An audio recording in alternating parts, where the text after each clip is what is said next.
Start us. Hi, everybody. Welcome to another Cordus Conversation. I'm Cordus Music Director. Actually, I'm not the music director.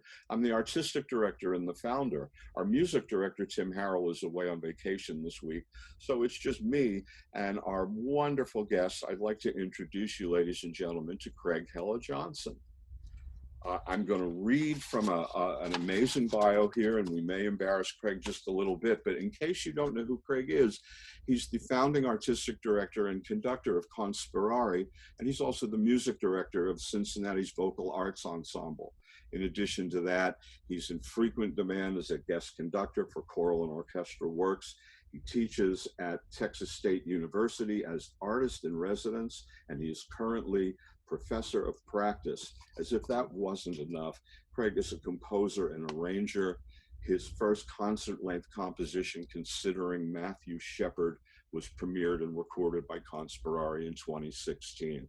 There's a long list of accomplishments here and awards. Suffice it to say that Craig has become one of the most honored and recognized choral musicians of our era. And I think I can leave that there. I will tell you this, that last year in 2019, Conspirari was recognized with the Texas Medal of Arts. And in addition to that, just so you know some background, Craig was educated at St. Olaf's College, at Juilliard, University of Illinois, and he earned his doctorate at Yale University. What have you done in your spare time, Craig? Hello, Rick. Did I get any of that wrong, or is there anything you would want to adjust in that? Oh, that's great. Yeah, that's plenty about me, but it's great to be with you. And we're thrilled to have you. Our original connection had to do with you presenting an early Conspirari concert in San Francisco, and we were both in that area. For people who may not know, can you give us a little bit about how Conspirari started, why Conspirari? hmm Yeah, we're probably 27 years old now, I guess. And uh, I moved to Austin, Texas in 1990 to become a member of the choral faculty at the University of Texas and eventually to become the director of choral activities there.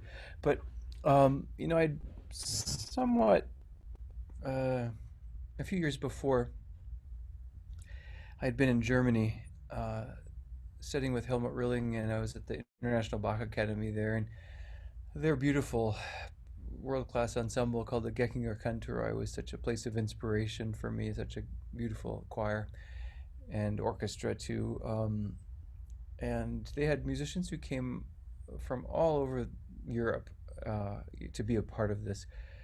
And they had the advantage there, of course, of having the trains in Europe, so people could come easily on trains, and even if it was a bit of a distance, not difficult to do because the trains ran so frequently. So they would gather in Stuttgart, and it ended up making this fantastic choir. And it just really left an impression on me when I came to Texas, which was kind of far away from many of the people I'd known. I'd grown up in the north and in the east. I'd gone to school, and but I thought, we could do a similar model, but we would just do it with airplanes. And I really wanted to, I mean, from a musical perspective,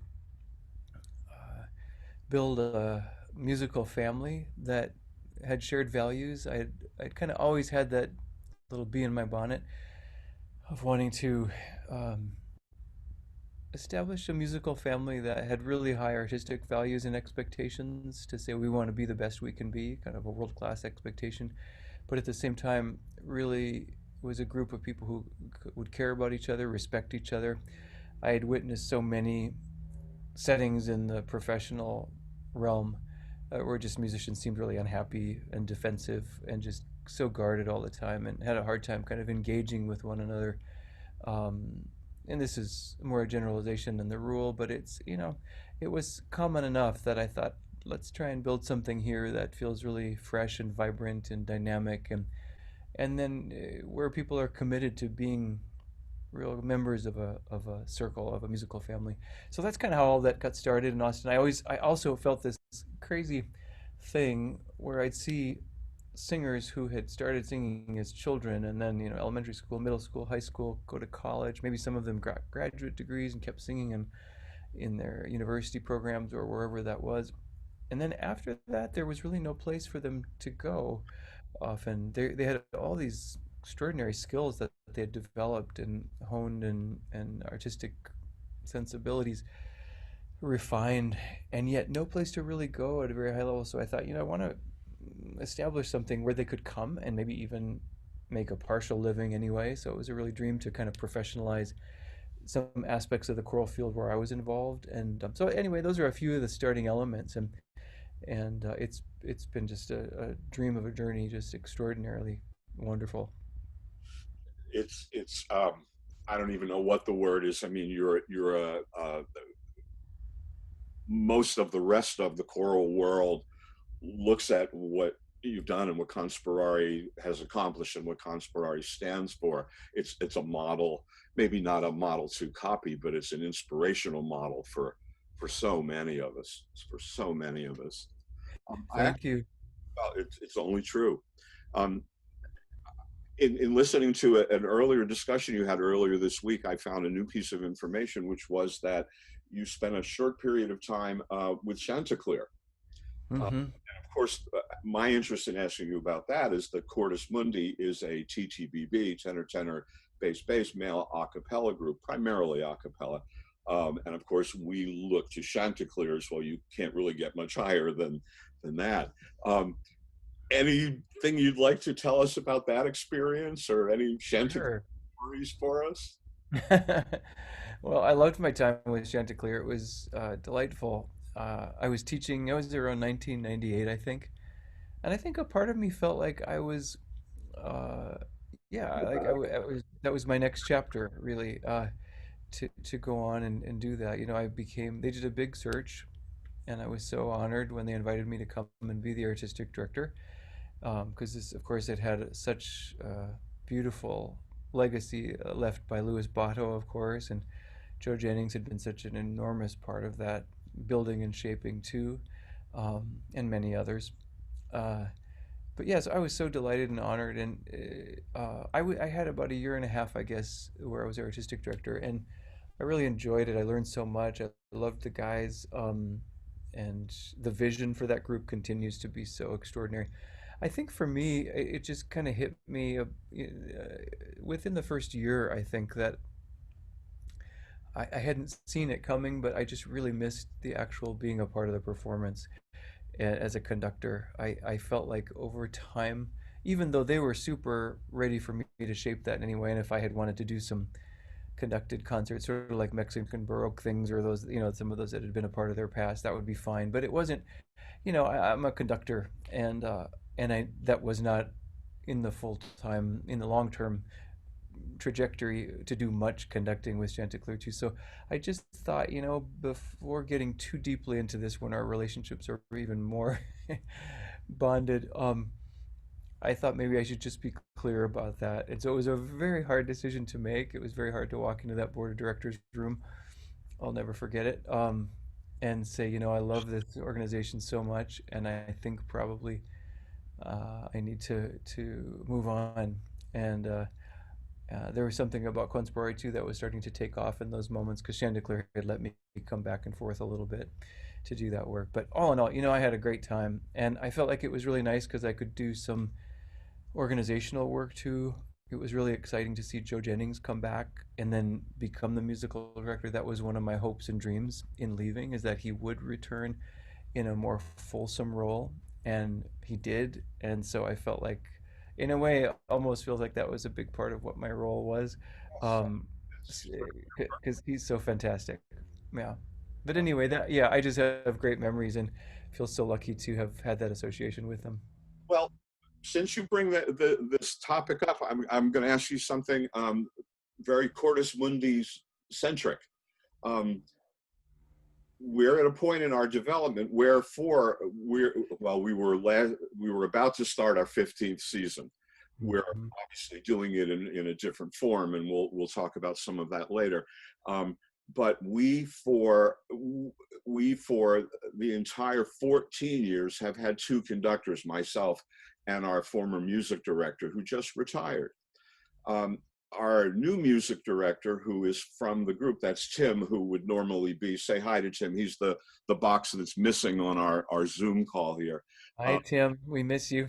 Miss you. Um, Tim has suggested fairly strongly that he doesn't particularly want to conduct from within the group. And he and I are discussing and starting to experiment, just talking, because of course we haven't met as a group yet, about other ways to conduct a la Chanticleer or some middle form of that, or using designated people within the group to subconduct. And I wonder what you might have to say about this general area. Yeah.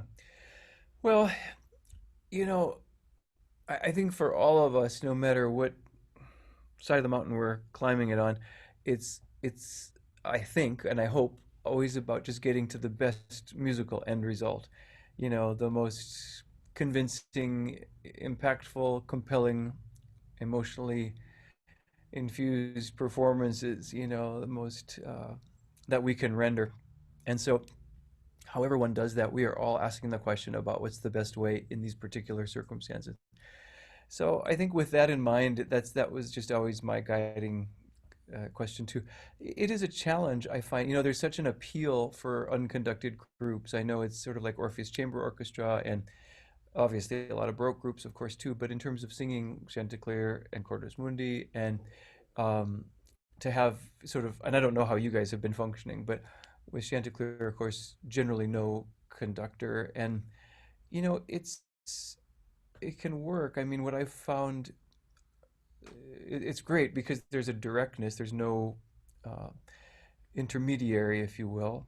And so for an audience, there's just direct faces. It's direct communication, and so it's beautiful, and it can really work. And I think the challenge of it is that if a group becomes too worried about sort of keeping the ensemble so tight and that people aren't willing to make risks, whether it's about perfection of intonation or of unanimity of sort of the vertical sonority, how you move, you know, we can become kind of worshipful and like almost it can become an idolatrous sort of approach where we care so much about the tightness and the perfection of the ensemble that it starts to lose some of its blood and its juice if there aren't people willing to really run with the phrase. And you know, it's all about the group chemistry, you know, because that can definitely happen.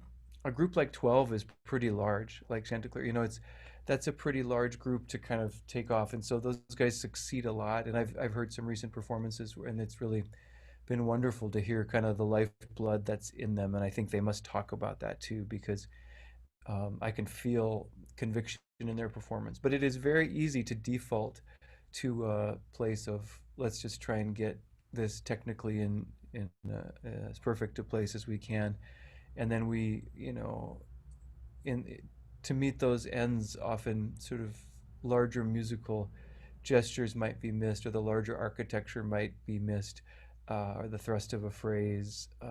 So it just really depends on the chemistry of the individuals and their willingness to feel into those things together. It's often true that someone, it feels like, is often leading even without an official leader, you know. But it's exciting when you can feel 4 people or 8 people or 12 people, 16, really going for it together. And I frankly prefer hearing that than to sort of hearing a wall of perfected sound, you know, or you know, whatever that might be.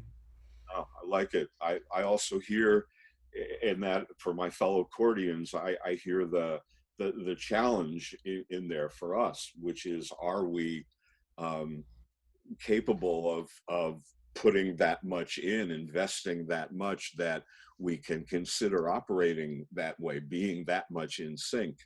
Um, Hmm. interesting. It really takes time. You know, I mean, you really need time to feel those things to kind of bounce on both sides of the wall and know, okay, if singer B decides to kind of follow an impulse out, does singer D, E, and F come along with, and what does that mean? And if those feel a different impulse, you know, it's all that chemistry, that alchemy, the balancing, the it's total chamber music, of course. And so it's just like with everything with chamber music, when it really works, and it's thrilling. So it's worth going for it at all times, I think. But when it doesn't work, that's when you really miss a conductor, Yeah. Yes. Okay. Yes. Very, very, yeah, very much to the point. I knew you had some alchemy background in you somewhere. Right. Um, let's talk a little bit about just still staying with Conspirari, but and I know some of these answers. We're coming up on a new season. You've been very instructive to me, and I'm sure other people as well, in figuring out how to conceive of at least this first part of the new season. Um, Tell us a little bit about Conspirari's coming season. Yeah. Well, at least for the foreseeable future, we are not live or in person. So we had made a decision to probably go at least until August, September of 21. And of course, we don't know anything about where the world's headed with COVID and things and vaccine or no. But at least from based on what we know, we made the decision at least to say for this year we will not be in person. And that was a big decision, like so many of us have had to make. We think it's the right decision, but not easy. Um, and so we are doing things, all kinds of different things of different nature. We are putting a songbook together. We're asking all kinds of composers and songwriters, some of our own singers, many singers from around the country, and creators to write songs for the new world, and not art songs, but lay people songs that we can all sing. And that's felt really satisfying. Um, we're certainly dipping into the, I guess if you want to call it the virtual choir world or just the online world. We've got a concert in October. We're calling it a Unity concert, and it'll be about 1 hour long online. And it will be all pre recorded things, with some visual treatments and visual elements. Um, and we're commissioning some things for that'll at least begin only as online performances. And Making some videos. There was a big video from the second to last movement of Considering Matthew Shepard called All of Us, and about 477 singers exactly came together from all over the world and did the sort of sang their own part at home. And we had a very brave engineer who mixed that all together, and they created a video, and that's going to be launched next week. We're going to do a Christmas program online. We're releasing a CD that we recorded before COVID, so we're happy to have that to offer. So quite a few things kind of happen, and All right, right so now it's actually really busy. do some publicity here. When is the CD released? Yeah, September 18th is our release date. We'll have a release party online. It'd be great to have people join us. And the All of Us video is the week after is That launch is actually on Tuesday, August 25th. okay. Then I also note something here called The Ties That Bind Us in September. Mm, What, yeah. Um, there is a group called Aremos. It's I guess I would say kind of a group with a spiritual focus, a community focus, and they have asked Paula D'Arcy and myself to uh, do a workshop, and that's being sponsored also by Conspirari as well. Paula D'Arcy is a fascinating, wonderful human and a dear friend also. She's written many books, and she's a facilitator, workshop leader, speaker, writer. Um, just very, very grounded and beautiful and intelligent and smart and loving.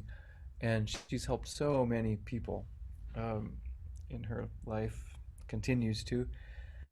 Her story started decades ago when she was a very young mother and was in a terrible car accident and lost her husband and a daughter.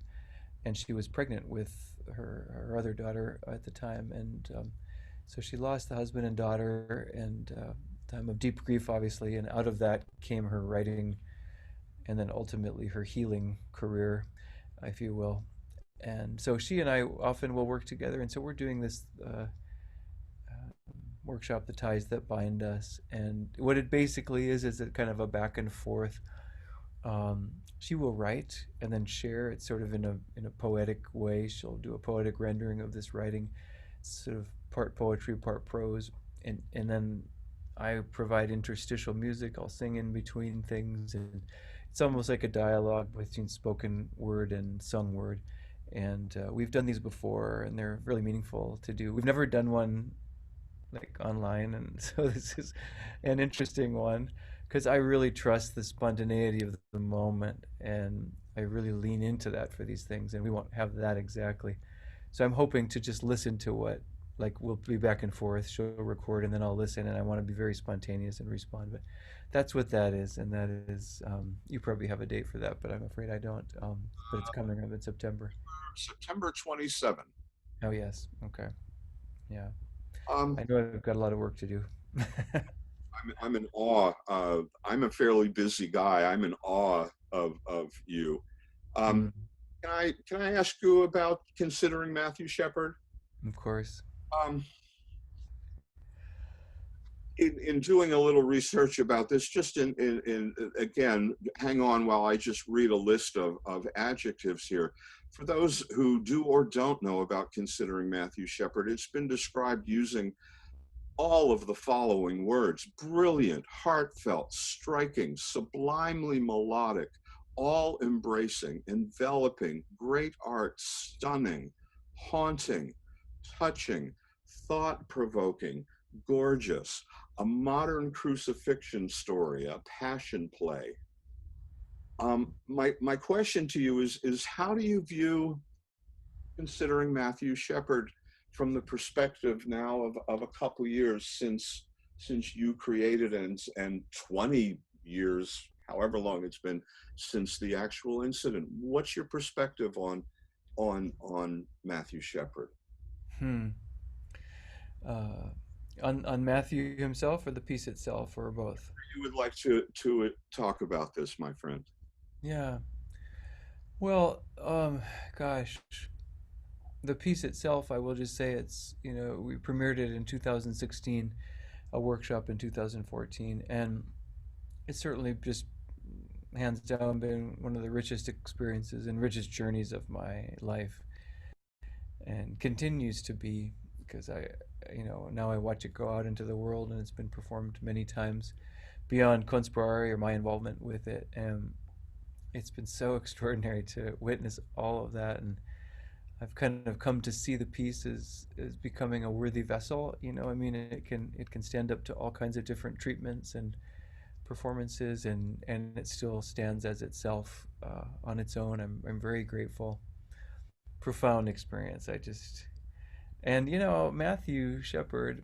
Uh, it's a strange thing to experience, kind of having someone become a friend after they're gone. I mean, I never met Matthew Shepard, but his life story has had so much power uh, in my life, so much transformational juice, and to get to know his parents, Dennis and Judy Shepard, they're very dear people and dear to me.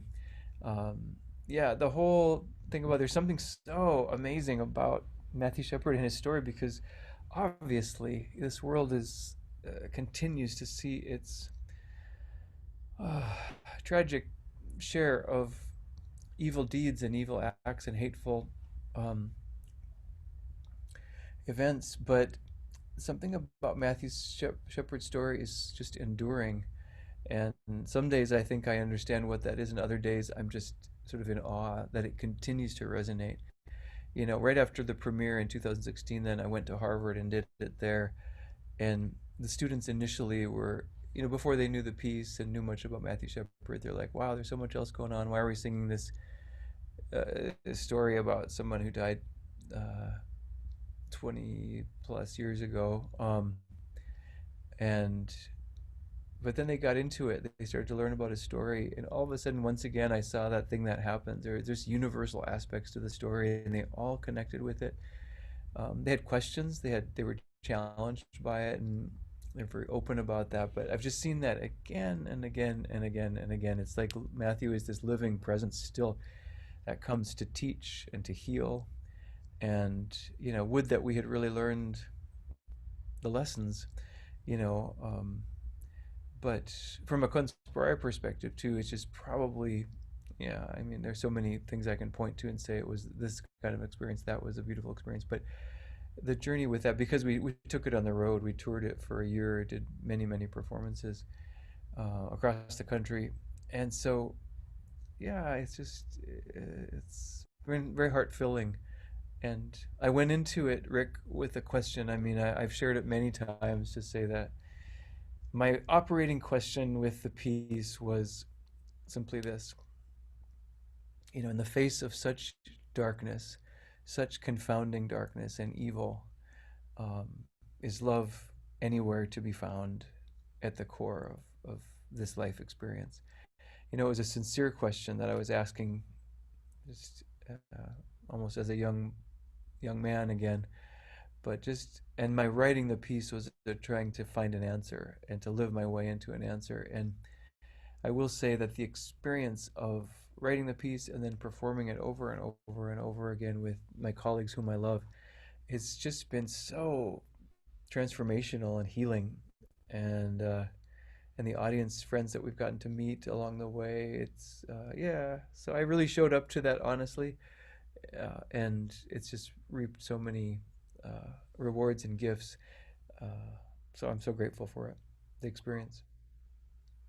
Um, I want to tie something to that. I want to come back to the songbook that you're working on, and I believe I heard you at some point mention that this was one of the songs included.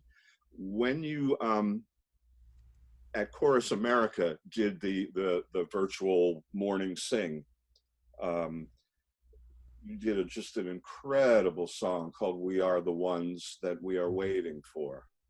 Um, I as I'm listening to you talk about Matthew Shepard, I find myself hearing that song, and I have to tell you that that song has stayed with me. It's on this side of my brain, and it runs on a loop, and it has basically been there since Chorus America. Wow, wow.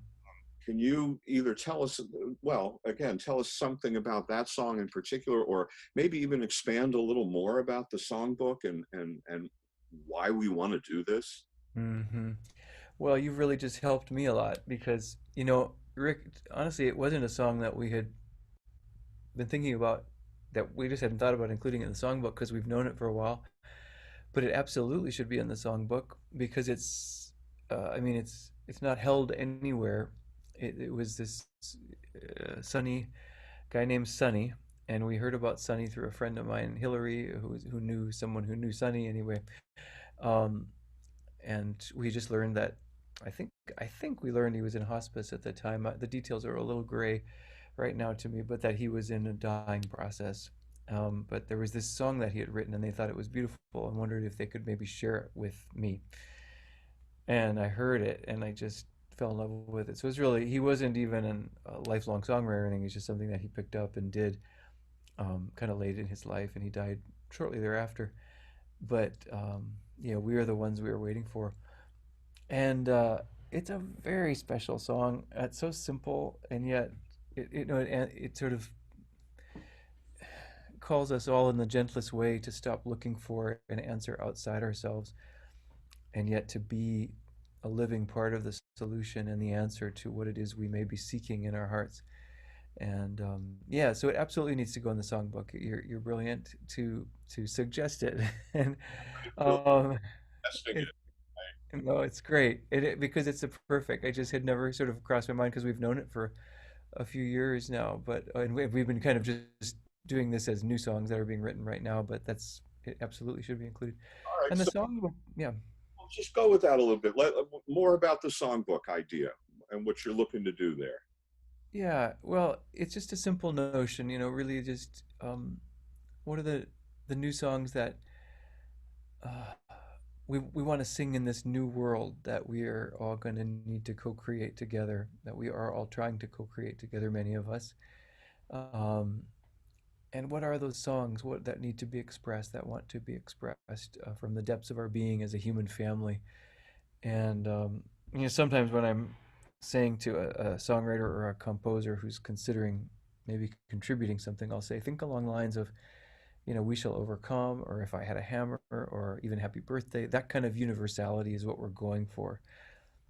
And and then I hope these songs will be sung in schools and community groups, in churches, in family gatherings, and that the spectrum's going to be broad enough that when you hold a collection, you really feel like, the world that I know exists, the human family that I know I'm a part of, is represented here. I just want it to have that feeling.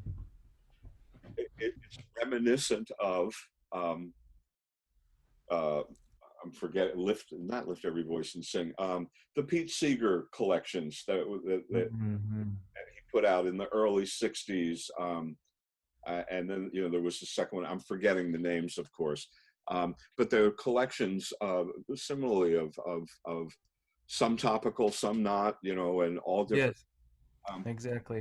yeah, but you're right. It's time for a new collection.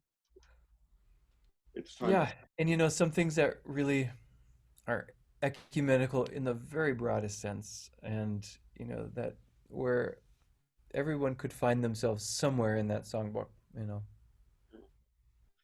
All right, so let me ask you this. Let's talk to my fellow singers and to our audience. Just so you know, I mean, what Cordus is doing is we're doing a fairly steady diet of virtual performances. We're actually getting a little better with each one. And at some point, we realized, oh, okay, we're past the scared looking into the screen stage, and we've grasped the idea that we want to try and actually make music here as Yeah. so we're slowly but surely getting there, and we're doing conversations like the one you and I are having, and everybody's kind of keeping the faith and hanging on. Um, what kind of pep talk or what kind of talk do you give to your folks or to your audience other than keep the faith? Yeah, maybe that's just it, Rick. I there can't be any pep talks that have any note of falseness in them, because then there's nowhere for them to land, and they shouldn't. So, I mean, I think we're not happy talk people here at all, in terms of looking and missing what's happening and missing what's real here. But I think one of the things that we have asked ourselves is, what is what are the essential aspects of what we do? Why do we really come together to do it? And once we answer that question, then to say, are there ways we can breathe that air and drink that water right now? In some ways, can we experience whatever those essential aspects are, even in virtual contexts, or through correspondence, or through, you name it, just our own individual projects maybe that we can come together with. So I think that's kind of how we've been approaching it. And then also to say, if we're going to go through something like this, let's really learn what it has to teach us, and it's so easy that we could miss it, just hoping and waiting and waiting and hoping for the end of, the COVID nightmare. And um, so, yeah, I certainly don't have advice, but I think that's what comes to mind when I think about how to frame it and to really use this time skillfully. I'm I'm I'm better at sort of sharing this thought than I sometimes am at living it, but I am really doing my best to live it too. But it's like how to really use this as a time of reflection and a time to simply be, so that when we do get back to making our music live again, we will have gone deeper with ourselves into the roots of our lives, and kind of, so we're singing from a deeper, more authentic place, because we've taken the time to simply be, and to not run around like a chicken, a crazy chicken. And um, uh, we've taken time to be still, to remember music, why it is we came to do it in the first place, um, why we love to come together. So yeah, it's a very significant time. It's a sacred time. There's so much suffering around, physical suffering and emotional, mental health suffering. Um, but I think those of us who are are healthy in this moment can be sure, I just that there are many, many gifts if we're willing to be still in this time and not rush to the next activity, not just trust that the singing will return again and the singing together will return without a doubt. Amen. Amen. Both hands. Yeah, right on. Back. Both hands up. Wow. Yeah. Um, boy, I don't know if there's anything else we need to cover there. That's you've given us a lot here today. I very much personally, and as Cordus and all of that, appreciate that as I say, you've been among the people who have grasped kind of early on in this that not only is there a future, but yes, there's a present, and what you've just said, that there's a valuable present, and that Yeah. valuable present informs our future. Um, That's beautiful. And one thing I might add, because I know we're getting close to closing here too, but I, there's a lot of loss right now, of course. There's a lot of letting go. There's a lot of grief. And there are all kinds of different size griefs and all of that too, There's actual people who are losing their own lives and their family members' lives, dear friends. There's so many layers of that big significant grief, but there's also grief that is significant and sorrow that has to do with just sort of the dying of our ideas of ourselves and what our life what we thought they were. And I mean, it's a really sacred time if we're willing to allow the space for that sorrow and that grief in the letting go. And even let's just take it from a musical standpoint. Um, if I'm not making music, who am I? A lot of musicians will kind of have that feeling like I don't even know who I am if I can't do this. I think it's important that we perhaps are able to take time to be willing to meet that. There was a time several years ago that I lost hearing almost completely in my left ear.